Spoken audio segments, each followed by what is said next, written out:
Book supernatural, इसका हिंदी में अनुवाद है अलौकिक, अध्याय 66। भारत में एक प्रदर्शन 1954। ग्रीस यूनान से रवाना होकर विलियम ब्रनम रिहात के लिए उड़ गए, जो सऊदी अरेबिया की राजधानी थी, जहां पर बैरन लॉन ब्लामबर्ग से राजा साउद के साथ भोज में दोबारा जा मिले। सऊदी अरेबिया एक सख्त मुस्लिम देश है, जिसमें मसीहत के विरोध में कानून है, सो वहां पर कोई सभा नहीं हो सकी। भारत के लिए उड़ान भरकर वह सितंबर 1954 के चौथे सप्ताह में बॉम्बे में उतरे और वहां पर दर्जनों मसीही मिशनरियों और चर्चों के अगुओं के द्वारा उनका स्वागत किया गया। भारत के मेथोडिस्ट चर्च के आर्क बिशप ने उनसे कहा, श्रीमान ब्रनम, मैं आशा करता हूं कि आप यहाँ पर एक मिशनरी के रूप में नहीं आए हैं। हम बाइबल के विषय में आप अमेरिकियों से कहीं ज्यादा अधिक जानते हैं। आखिरकार यह तो पूर्वियों की पुस्तक है। संत थोमा ने यहाँ पर 1900 साल पहले ही सुसमाचार का प्रचार किया था, लेकिन हमने सुना है कि खुदा ने आपको एक वरदान दिया है, जिसके द्वारा आप बाइबल को फिर से जीवित कर देते हैं। हम वह देखना चाहते हैं। निश्चय ही, बिल ने उत्तर दिया, मैं आपके लोगों को यह दिखाना चाहता हूँ कि यीशु मसीह कल, आज और युगानुयुग एक से हैं।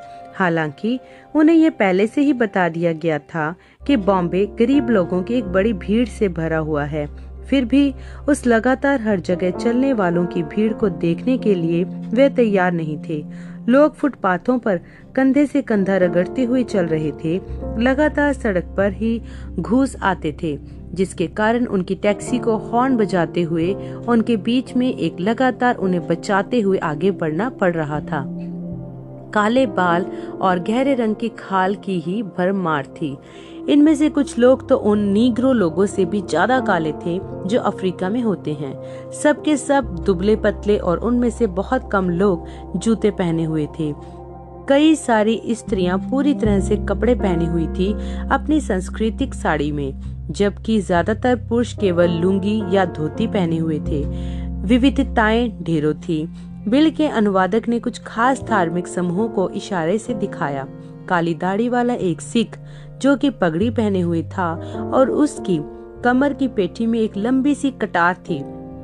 एक बंगाली रहस्यमयी सा पुजारी जो केसरी अंगरखा पहने हुए था। एक मुसलमान सूफी जो पूरी तरह सफेद कपड़ों से ढका हुआ था और बकरे जैसी दाढ़ी रखे हुए था। दक्षिण भारत से एक तमिल व्यक्ति जो एक बोने सुअर को रस्सी से बांधकर लेकर जा रहा था, जो सुअर के कान में बने एक छेद में पिरोकर बांधी हुई थी। एक फकीर अपनी बाहों और पैरों को एक योगासन में बांधे हुए बैठा हुआ था। एक पारसी आग का उपासक फुटपाथ पर बनी एक छोटी सी वेदी के सामने झुका हुआ था। एक जैनी था जो अपने मुंह पर नकाब पहने हुए था, ताकि कहीं दुर्घटनावश वह किसी कीड़े को न निकल जाए, जिसे वह हत्या समझता था। इनके अलावा बिल ने असंख्य भिखारियों, फेरी वालों, फकीरों, पुजारियों और व्यापारियों को देखा। मुर्गियां, बकरियां और ब्राह्मण गाय स्वतंत्र घूम रही थी। सड़कों पर पड़ी गंदगी बहुत ही घिनौनी थी। कूड़े कचरे के ढेर हर जगह लगे हुए थे, जो सड़ रहे थे, बदबू पैदा कर रहे थे गर्मी और चिपचिपे मौसम में, जिनमें कॉकरोच, मक्खियां, मच्छर, चूहे, बीमारियां और निराश पैदा हो रही थी। इमारतें 10 मंजिलों तक ऊंची बनी हुई थी। ऐसी लगती थी कि किसी भी पल गिर जाएंगी। एक मिशनरी ने बिल को बताया कि इन कमजोर निर्माणों में पृथ्वी पर पाई जाने वाली मनुष्यों की सबसे घनी आबादियों में से एक बस्ती है। बॉम्बे के कुछ हिस्सों में तो जनसंख्या का घनत्व 2 लाख लोग प्रति वर्ग मील तक के कितना सघन है। बिल स्वयं भी गरीबी में ही बड़े हुए थे और उन्होंने दक्षिणी अमेरिकी और अफ्रीका में अश्वेत लोगों के बीच में काफी गरीबी के हालातों को देखा था। फिर भी उन्होंने इससे पहले कभी भी लोगों को इतनी बदहाली में नहीं देखा था, जैसे कि वे भिखारी थे जो अपना टीन का कटोरा आगे बढ़ाए हुए रहते थे, इस आशा में कि 1 रुपए ही मिल जाए, जिससे आधा पाउंड चावल खरीद लें, जो कम से कम 3 दिन का भोजन हो जाएगा। पूरे के पूरे परिवार, जिनके पास रहने के लिए कोई जगह नहीं थी, फुटपाथ पर ही पड़े रहते थे। फुटपाथ पर एक खास जगह को वह अपनी जगह बना लेते थे और वहीं पर वह सो जाते थे, जबकि पैदल चलने वाले आसपास से होकर चले जाते थे या फिर उनके ऊपर से ही। मसीही मिशनरी ने बिल को समझाया कि भारत को ग्रेट ब्रिटेन से बस कुछ ही वर्ष पहले अपनी स्वतंत्रता प्राप्त हुई है। अचानक से ब्रिटेन के सहारे के चले जाने के कारण यह विशाल देश एकदम दिवालिया सा हो गया है। 4 करोड़ लोगों की जनसंख्या को प्राप्त भोजन पैदा करके खिलाना भारतीय सरकार के लिए एक बहुत बड़ी चुनौती बन गया था। दसियों लाख भारतीयों के पेट में भूख प्रतिदिन दांत कड़ाती थी। बिल इस चीज को उनकी आंखों में देख सकते थे, खास तौर से भिखारियों में। जैसे कि एक कोढ़ी एक टीन का प्याला थामे हुए था अपने 2 सफेद ठूठों के बीच में जो कभी हाथ हुआ करते थे, और वहाँ वह लड़का जिसे हाथी पांव की बीमारी थी, जो एक विशालकाय पांव को खींचता हुआ चल रहा, तो जो एक पेड़ के तने जैसा लग रहा था। ताजमहल होटल में चेक इन करने के बाद बिल को फिर से भोज के लिए बाहर ले जाया गया, ताकि बॉम्बे के मेयर व बाकी के सरकारी अधिकारियों के साथ, जिसमें भारत के प्रधानमंत्री जवाहरलाल नेहरू भी शामिल थे, जो कि एक उच्च कोटि के शिक्षा प्राप्त व्यक्ति थे, जो एकदम सिद्धता के साथ अंग्रेजी बोलते थे। भोजन के दौरान नेहरू ने अपने मेहमान की ओर देखा और कहा, श्रीमान ब्रनम, मुझे लगता है कि आप बीमार हैं। बिल ने अपने कटोरे की ओर देखा, जिसमें भेड़ के पाए चावल के साथ जैतून के तेल से छौंका लगाकर पकाए हुए थे। उसका स्वाद बड़ा ही बेस्वाद था कि उन्हें उल्टी का एहसास हो रहा था। उन्होंने नम्रता के साथ उत्तर दिया, मुझे लगता है कि यह बस भोजन के ही कारण है। यह उससे थोड़ा भिन्न है जैसा खाने का मैं आदी हूँ। नेहरू संतुष्ट नहीं हुए। जब बिल लौटकर वापस अपने होटल पहुंचे, उन्होंने पाया कि नेहरू के व्यक्तिगत चिकित्सक उनको देखने के लिए उनका वहां पर इंतजार कर रहे थे। सब कुछ एकदम सही मालूम पड़ा, जब तक कि डॉक्टर ने उनका रक्तचाप नहीं नापा। श्रीमान ब्रनम, क्या आपको ज्यादा थकान महसूस हो रही है? जी हाँ श्रीमान, मुझे लग रही है। क्यों? मेरे साथ क्या गड़बड़ी है?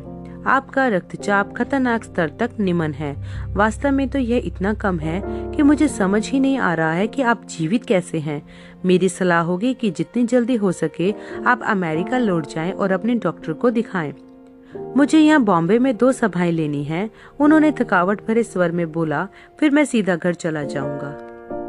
अगली शाम को उनके प्रयोजक उनकी पहली सभा के लिए उन्हें एक बहुत विशाल एपिस्कोपल चर्च में ले गए। सरकार ने उन्हें खुले मैदान में सभा लेने की अनुमति नहीं दी थी, क्योंकि उस हालत में वे उनकी सुरक्षा की गारंटी नहीं दे सकते थे।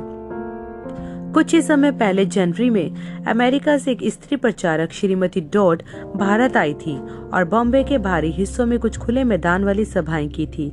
उसने स्वयं को एक ऐसे मसीही के रूप में विज्ञापित किया था जो दिव्य चंगाई का प्रचार कर रही थी, लेकिन उसने धन पर कुछ ज्यादा ही जोर डाला था। जब उसने अपने श्रोताओं में से गरीबों से भी चंदा इकट्ठा करने की कोशिश की तो एक बवाल हो गया। श्रीमती डॉड को फेंक कर ईंट मारी गई, जिससे वे बेहोश हो गई थी और 2 लोगों को चाकू घोंपकर मार डाला गया था। उस असफलता की याद अभी नगर के प्रशासनिक अधिकारियों के मनों में बसी हुई थी। अब बिल को समझ में आया कि क्यों प्रभु ने उनसे अपनी यात्रा को आगे बढ़ाकर सितंबर में रखने को कहा था। वह एपिस्कोपल चर्च जहां उन्हें सभा करनी थी, वह बहुत विशालकाय भवन था। उसके भवन वाले हिस्से के अंदर ही कई हजार लोग समा सकते थे और बाहर उसके प्रांगण में तो इतनी जगह थी कि अंदर से 20 गुना ज्यादा बाहर आ सकते थे। इसके साथ लाउड स्पीकर कई मोहल्लों में चर्च के आसपास की सड़कों के किनारे लटका दिए गए थे, ताकि और अधिक भीड़ जो बाहर ही रह जाती है वह भी सभा को सुन सके। सैकड़ों मसीही पास्टर व मिशनरी थे जो बॉम्बे और आसपास की जगहों से इन सभाओं का प्रचार और प्रोत्साहित करने में सहयोग दे रहे थे। यह तथ्य विलियम ब्रनम की विश्वव्यापी ख्याति के साथ जुड़कर इतनी बड़ी भीड़ को जुटा लाई, जो मेयर के अनुमान के अनुसार लगभग 5 लाख आदमी, औरतें और बच्चे थे। कोई तरीका नहीं था कि सटीकता से गिनती प्राप्त कर सकें, लेकिन बिल ने सोचा था कि वह भीड़ संभवतः 3 लाख लोगों के आसपास थी, क्योंकि यही था वह जो स्वर्गदूत ने उन्हें पीछे 1952 के फरवरी माह में दर्शन में बताया था। उस रात को बिल ने अपने सुनने वालों को समझाया कि किस तरह से यीशु मसीह खुदा के पुत्र अभी भी एक से ही हैं जैसे 1900 वर्ष पूर्व थे। सो यदि वे मृतकों में से जी उठे और आज जीवित हैं, तो फिर हम ये अपेक्षा रख सकते हैं कि वह उसी तरह से अब भी काम करेंगे जैसा उन्होंने तब बीते समय में किया था। जब प्रार्थना सभा का समय आया, तब ऐसी विशाल भीड़ में प्रार्थना कार्डों को बांटने का कोई तरीका नहीं था। सो बिल ने कई सारे मिशनरियों से कहा कि कुछ वाकई में बहुत बिगड़े हुए मामलों को चुनकर निकाल लें और एक पंक्ति बना लें। एक एक करके वे आगे आए और बिल ने उन्हें बताया कि वह कौन है। उन्हें बताया कि उनकी समस्या क्या है और उनके लिए प्रार्थना की। वह उनके नामों को उच्चारित नहीं कर सके, सो उन्होंने उनके वर्ण विन्यास अक्षर ब अक्षर बोल दिए और प्रत्येक विवरण सटीकता से सही था। लेकिन इस अलौकिक ज्ञान ने सुनने वालों को बदलाव नहीं दिया, जो भारतीय जादूगरों के द्वारा कई सारे समझाए ना जा सकने वाले करतबों को दिखाए जाने की अभ्यस्त थी। फिर एक युवा माँ अपने छोटे से बेटे को लेकर सीढ़ियां चढ़कर सुसमाचार प्रचारक के पास लेकर आई। एक अनुवादक के द्वारा उसने समझाया कि उसका बेटा पैदाइशी बहरा व गूंगा है। वह विशाल भीड़ एकदम शांत हो गई, इंतजार करने और ध्यान से सुनने लगी। उन्होंने इस अमेरिकी को अपने खुदा की सामर्थ्य के डींगे मारते हुए सुना था। अब वे देखेंगे कि क्या यीशु वाकई में वह कर सकते हैं जो यह अमेरिकी कहता है कि वह कर सकते हैं। बिल ने प्रार्थना की, प्रभु, आपने मसीही विश्वासी से यह वायदा किया है कि यदि वे आपके बेटे के नाम में कुछ भी मांगे, वह उसे दे दिया जाएगा, यदि वह आपकी सिद्ध इच्छा के अनुसार होगा तो। इसीलिए ताकि ये लोग जान सकें कि आप ही एकमात्र सच्चे और जीवित खुदा हैं, मैं मांगता हूँ कि यह बहरी और गूंगी आत्मा इस बच्चे में से यीशु मसीह के नाम में अभी निकल जाए। उस बच्चे के पीछे जाकर बिल ने हाथों से ताली बजाई। चौंक कर बच्चा उछल गया। पीछे बिल की ओर पलटकर बच्चे ने वह पहली आवाज निकाली जो उसने अपने होठों से पहली बार निकाली थी, जिसे माइक्रोफोन ने पकड़ लिया और सैकड़ों हजारों लोगों को बढ़ाकर सुना दिया। सुनने वालों का उत्तेजनावश पैदा हुआ शोर लहर की तरफ फैलता चला गया, जो कम नहीं हो रहा था, जिसके कारण मजबूरी वंश सभा को इतनी जल्दी बंद करना पड़ा जिसकी किसी ने योजना भी नहीं बनाई थी। लेकिन अब एक शानदार समापन का मंच तैयार हो गया था। और तो और ब्रैनम सभा में उमड़े इस विशालकाय जन समूह के कारण भारत के दूसरे धर्मों के अगुवों की भी उत्सुकता जाग गई, जिन्होंने पूछा कि क्या वे इस अमेरिकी सुसमाचार प्रचारक से भेंट कर सकते हैं। अगले दिन बिल को एक जैनी मंदिर में ले जाया गया, जहां उनका भारत में पाए जाने वाले दर्जन भर से ज्यादा धार्मिक समूहों का प्रतिनिधित्व कर रहे आध्यात्मिक अगुवों के झुंड के साथ साक्षात्कार था, जो थे हिंदू, ताओवादी, जैनी, बुद्ध, कन्फ्यूशियसवादी, मुसलमान, ब्राह्मण, सिख, जोरोस्ट्रियन और इत्यादि। इनमें से सभी पुरुष मसीहत का विरोध करते थे और प्रत्येक अगुवे ने बिल के सामने एक सवाल या फिर एक आलोचना ही रखी। एक जैनी पुजारी ने कहा, यदि अमेरिका एक मसीही राष्ट्र है तो उन्होंने जापान पर एटम बम गिरा 1 लाख नागरिकों की हत्या क्यों की। एक मुस्लिम खलीफा ने जोड़ा, और वे अपनी स्त्रियों को सार्वजनिक रूप से इतना अधिक निर्वस्त्र क्यों हो जाने देते हैं कि वे व्यवहारिक रूप से नग्न ही हो जाती हैं। बिल ने उत्तर दिया कि अमेरिका में हर एक यीशु मसीह के सिद्धांतों के अनुसार नहीं जीता। एक ब्राह्मण पुरोहित ने पूछा, यदि यीशु इतना पावन पवित्र पुरुष था तो फिर उसे मरना क्यों पड़ा।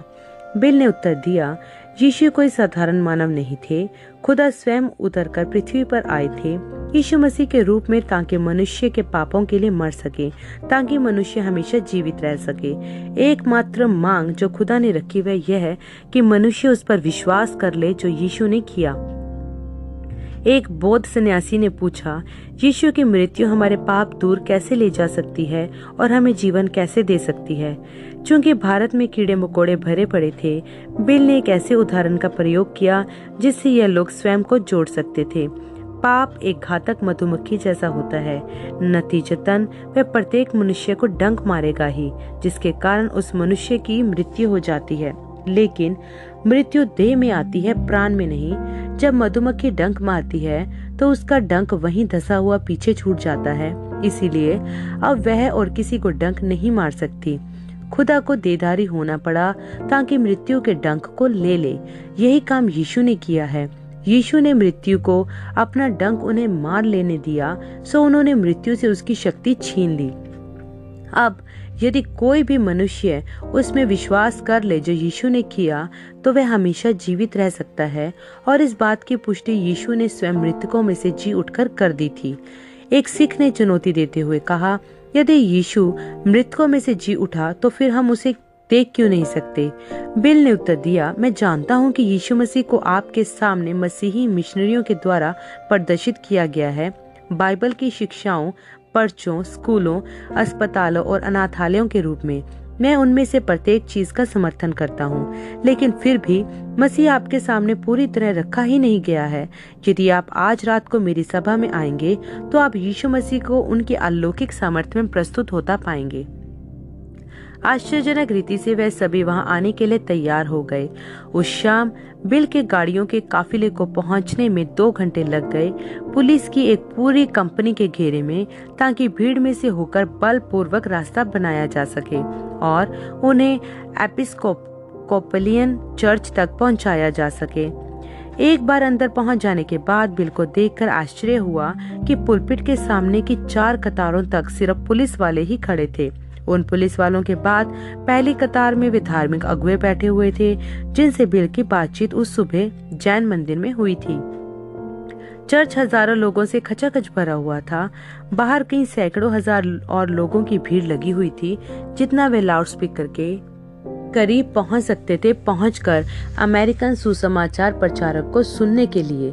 उनके सरमन के दौरान बिल ने समझाया कि क्यों यीशु मसीह मरे और फिर मृतकों में से जी उठे थे। फिर से मधुमक्खी के उदाहरण का प्रयोग करते हुए, जिसमें वे अपने डंक को एक बार डंक मारने के बाद खो देती है। अंततः यह समय था यीशु मसीह के लिए कि वह स्वयं को सामर्थ्य में प्रकट करे। जब बहुत सारे लोग अंदरूनी समस्याओं को लेकर प्रार्थना पंक्ति में आ चुके, तब उसके बाद एक आदमी आया जिसमें बाहरी रूप से कुछ समस्या थी, कुछ ऐसा जो हर एक के द्वारा देखा जा सकता था। बिली पॉल ने एक अंधे आदमी को लेकर पुलिस वाले के बाड़े के बीच से होकर और ऊपर सीढ़ियों तक चढ़कर अपने पिता के पास पहुंचाया। बिल ने उस दुबले पतले आदमी को दया भरी दृष्टि से देखा, जो सिर्फ धोती पहने हुए था और उसकी दोनों आंखें उतनी ही सफेद थी जितनी कि बिल की कमीज थी। जल्दी ही उन्होंने इस आदमी को हवा में उठते हुए देखा, सिकुड़ कर एक दर्शन में बदलते हुए, जो लगातार अपनी उम्र में कम होता चला जा रहा था, जब तक कि वह तब नहीं पहुंच गया जब वह देख सकता था। उसके पारिवारिक जन भी प्रकट हुए। फिर उन्होंने देखा कि यह आदमी सूरज की उपासना इतनी सत्यनिष्ठा के साथ कर रहा था कि वह उसे सारा दिन देखा करता था, जब तक कि उसकी आंखों के अंदर की परत रेटिना सूर्य से आने वाली पराबैंगनी किरणों के द्वारा पूर्णतः नाश न कर दी गई। अब वह एक भिखारी था। बिना किसी आश्चर्यक्रम के होने की और इंगित किए हुए दर्शन समाप्त हो गया। बिल ने उस भिखारी से एक अनुवादक के माध्यम से बात करना शुरू की, जबकि जन संबोधन व्यवस्था ने उनके शब्दों को बढ़ाकर दसियों लाखों के कानों तक पहुंचा दिया। तुम एक शादीशुदा आदमी हो और तुम्हारे 2 बच्चे हैं, दोनों लड़के हैं। तुम्हारा नाम है वह उसके नाम को उच्चारित नहीं कर सके, सो उन्होंने उसका वर्णन विन्यास बोल दिया। तुम एक धार्मिक आदमी हो, बहुत सत्यनिष्ठ। तुम सूर्य के उपासक हो। 20 वर्ष पहले तुमने पूरा दिन सूरज को देखना शुरू किया था और इसी कारण तुम पूरी तरह से अंधे हो गए हो। क्या यह सही बात है? भिखारी ने अंगीकार किया कि यह सच था। चूंकि दर्शन ने इस बात को स्पष्ट नहीं किया था कि वह आदमी चंगा हो जाएगा, बिल तो बस आगे बढ़कर उसके लिए प्रार्थना करने जा रहे थे कि फिर उसके बाद अगले मामले को देखें। अचानक से दर्शन वापस आ गया। यहाँ था वह। बिल ने स्वयं को देखा कि वे अंधे की आंखों पर अपना हाथ रखते हैं और फिर उन्होंने देखा कि आगे क्या हुआ। आत्मविश्वास उनके अंदर एक थपेड़े के रूप में आ भरा। अब तो पूरे नर्क में भी इतने शैतान नहीं थे कि मिलकर उसे रोक लेते। दर्शन कभी असफल नहीं होते, वे कभी असफल हो ही नहीं सकते, क्योंकि वह यहोवा यूं फरमाते हैं होते हैं। बॉम्बे के धार्मिक अगुओं की ओर इशारा करते हुए जो आगे वाली कतारों में बैठे हुए थे, बिल ने कहा, भारत के धर्मों के सज्जनों, आज की दोपहर को आप मुझे बता रहे थे कि आपके देवता कितने महान हैं और मसीहों का खुदा कितना महत्वहीन है। अब मैं आपसे पूछता हूँ, आपके देवता इस आदमी के लिए क्या कर सकते हैं? मैं जानता हूँ कि आप कहेंगे कि यह आदमी गलत चीज की उपासना कर रहा था और आप इसे अपनी मान्यता पर फेर कर लाने का प्रयास करेंगे। आप बौद्ध लोग उसे एक बौद्ध बनाएंगे, आप मुसलमान उसे मुसलमान बनाएंगे। यही काम हमारे अमेरिका में चल रहा है। मेथोडिस्ट चाहते हैं कैथोलिकों को मेथोडिस्ट बनाना, बैप्टिस्ट मेथोडिस्टों को बैप्टिस्ट बनाना चाहते हैं और पेंटिकोस्टल उन सबको पेंटिकोस्टल बना देना चाहते हैं। यह तो बस मनोविज्ञान है, एक सिद्धांत से उनकी सोच को बदलकर दूसरी पर ले जाना। लेकिन निश्चय ही वह खुदा जिसने इस आदमी को बनाया उसकी दृष्टि भी बहाल कर सकता है। तो फिर कौन सा खुदा असली है? यदि जिन देवताओं की प्रतिनिधि यहाँ पर बैठे हैं उनमें से एक भी इस आदमी को चंगा कर दे, क्या आप लोग उस खुदा की उपासना करना स्वीकारेंगे? और केवल उसी खुदा की? यदि करोगे तो अपने हाथों को उठाओ। हाथों का एक समुंदर उठ खड़ा हुआ, इमारत के अंदर और बाहर दोनों जगह। संसार के धर्मों के सज्जनों, आपका मौका यहाँ है। क्या आप में से किसी का भी देवता इस आदमी को इसकी दृष्टि दे सकता है? यदि आप में से किसी का भी धर्म सच्चा है तो मैं आपको चुनौती देता हूँ कि ठीक अभी आगे आएं और साबित करें। पूरा श्रोता भवन इतना शांत हो गया जिसका कि एक पुस्तकालय बाहर। माता पिताओं ने अपने बच्चों को चुप करा दिया कि उसे सुनने में न चूक जाएं जो कुछ भी आगे होता है। बिल को ऐसा महसूस हुआ जैसे एलिया करमल पर्वत पर खड़े होकर बाल के 400 पुरोहितों को एक प्रदर्शन के लिए पहला राजा 18 चुनौती दे रहा हो। बॉम्बे के धार्मिक अगुवे हिले भी नहीं। आपके पुरोहित और पुजारी पूर्णतः शांत है। बिल ने ताना मारा, वह यहाँ ऊपर क्यों नहीं आ जाते कि इस आदमी को चंगा करे? किसी ने उत्तर नहीं दिया क्योंकि वे ऐसा कर ही नहीं सकते। इसीलिए ना ही मैं कर सकता हूँ पर यीशु मसीह कर सकते हैं। ना सिर्फ यह कि यीशु इस आदमी को अनंत जीवन दे सकते हैं, वह ठीक इसी वक्त इसे इसकी दृष्टि को लौटाकर यह साबित कर सकते हैं। उसने इसका होना मुझे एक दर्शन में दिखा दिया है। सो यदि ऐसा नहीं हुआ, मैं एक झूठा नबी हूँ और फिर आपके पास यह अधिकार होगा कि मुझे लात मारकर भारत से निकाल दें। लेकिन यदि ऐसा होता है तब फिर आप इसके लिए जिम्मेदार हैं कि पूर्ण जीवित यीशु मसीह को ग्रहण करें और विश्वास करें। क्या आप करेंगे? एक बार फिर हर जगह हाथ उठ गए। एक हाथ को भिखारी की आंखों पर रखकर बिल ने प्रार्थना की, स्वर्गीय पिता, मैं जानता हूँ कि आप इस आदमी को इसकी दृष्टि देने जा रहे हैं क्योंकि आपने मुझे इसे एक दर्शन में दिखा दिया है। मैंने यहाँ पर प्रत्येक से यहाँ पर वायदा करा लिया है कि वे आपको अपना व्यक्तिगत उद्धारकर्ता ग्रहण कर लेंगे यदि आप इसे कर दें तो। खुदा जिसने स्वर्ग और पृथ्वी को सिरजा है और जिसने यीशु को मृतकों में से जिला उठाया, अब यह जान जाने दीजिए कि आप ही खुदा हैं। मैं इसे यीशु मसीह के नाम में मांगता हूँ। जैसे ही उन्होंने अपने हाथों को उस भिखारी के चेहरे पर से हटाया, वह आदमी अपनी ही भाषा में कुछ चिल्लाया जिसके कारण पूरी भीड़ में शोर और हलचल का तूफान आ गया। वह देखने लगा था। आनंदित होकर उस भिखारी ने बिल को गले लगा लिया। फिर वह दौड़कर मंच पर एक ओर से दूसरी ओर तक गया और एक पुलिस वाले से चिपट गया। फिर वह पलट कर गया और बॉम्बे के मेयर के गले लगा। पूरे समय यह चीखते हुए, मैं देख सकता हूँ, मैं देख सकता हूँ। पुलिस वालों ने अपनी पंक्तियों को और दृढ़ कर लिया ताकि श्रोताओं को पीछे रख सके, लेकिन इससे कोई फायदा नहीं हुआ। भीड़ ऐसे आगे बढ़ती हुई आई जैसे कि समुद्र की लहरें किनारे की ओर बहती हुई आती। कोड़ी पिता और बीमार बच्चों की माताएं उनमें से प्रत्येक उस अमेरिकन सुसमाचार प्रचारक को छूने की होड़ में लग गए। पुलिस एक समुद्र की लहर को नहीं रोक सकती थी। उन्होंने बहुत जल्दी से बिल और बिली पॉल को निकास की और पीछे खींचकर निकाला, जबकि व्याकुलता से भरे हुए लोगों ने दूसरी तरफ से बिल को पकड़ लिया था। वह बहुत ही मुश्किल से इंतजार करती हुई एक कार में सुरक्षा तक पहुंच सके थे, केवल अपने जूतों से हाथ धोकर और पकड़ते हुए हाथों के द्वारा अपने कोट की जेबें खोकर। अगली सुबह बिल अपने होटल के कमरे की खिड़की के सामने खड़े होकर नीचे सड़क पर देख रहे थे। वह चींटियों के टीले जैसा मालूम पड़ता था। काले सिर हर दिशा में चल फिर रहे थे। रिक्शा भीड़ में से जगह बनाते हुए अपने रास्ते गुजर रहे थे। ठेले या फेरी वाले आवाज लगाते हुए ठीक उन भिखारियों के पड़ोस से गुजर रहे थे जो एक एक चिल्लर की भीख मांग रहे थे ताकि वह एक और दिन खाना खा सकें। उस सारे दृश्य ने बिल को इतनी तकलीफ दी कि वह उस सुबह अपना नाश्ता भी न खा सके। उन्होंने सोचा वह भी इंसान है और उन्हें भी भोजन प्राप्त करने का उतना ही हक है जितना मेरी सारा और बैकी को है। उन संतरों और नमकीन बिस्कुटों को लेकर जो उनके कमरे में थे वह नीचे सड़क पर पहुंच गए और उन सबसे अधिक जरूरतमंद लोगों को दे दिया जिन्हें वह पा सके। उनके चारों ओर एक भीड़ इकट्ठी हो गई, बड़े हुए हाथों के साथ भीख मांगते हुए। जब भोजन समाप्त हो गया तो एक एक रुपया जो उनके मिशनरी फंड में से उनके पास बचा था उसे भी बांटकर उन्होंने अपनी जेबें खाली कर दी।